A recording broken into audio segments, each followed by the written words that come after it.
today's video kay na pati bagong i-upload. Aday ko diri sa Matrix guys, nagbantay og Matrix charot. Bitaw guys no.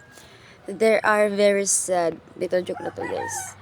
Na hospital magid akong tatay guys. So murag ako gigabantay sa akong tatay guys. Muna akong tatay guys nag-gidextrose akong tatay guys. Tapos nagpalit dayon mi og para bitaw sa iyang kuan kay para dili na siya hanguson. Kay wala na po ilain mabantay kun dili ako lang kay ako nanay tigulang na pud to murag dili na bitaw niya kaya guys.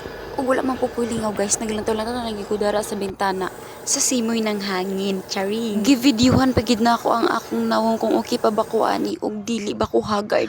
Samtang naglantaw-lantaw ko sa Facebook guys. Siyempre guys na ako ilod malamang kay naka-hits man ko para na-ilod ang akong cellphone. Then kanang time guys ay kisugo pa ko sa nurse ana nga ibalik ang detector. Detector ba na siya? Ay, basta mauna na siya. Muna siyang gigamit sa akong tatay guys. So abrihan pag na ako guys. Tapos kanang naay nagtibaw guys es mo na siya ang para ipansak yun sa kuan. Sa mo na to siya. So mo na giuli na nako guys ang katong detector itong ginagamit sa kuan. So yagto ko sa nurse station guys is nangutan ako sa tuig uli ang detector ba to siya. Basta mo na to siya guys. So pag human ako uli ato guys es gibalik na po dahin ko sa room sa akong tatay dito mi sa pinakalasan day guys. So mo na siya guys gainom og kape akong tatay.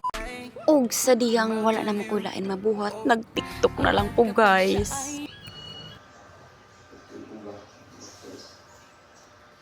Ug sa diyang ganiya guys isayugi ko gimata mga alas 5 na to kapin. Pauli na ko ana guys gibiyaan pa gid ako akong tatay dito guys luoy kaayo sige uli ko kay wala magigit tarong tulog mga duha na kagabi pero dili gid ako makaya ang pagbilar. Dili na lang to tama. Thank you for watching. Bye.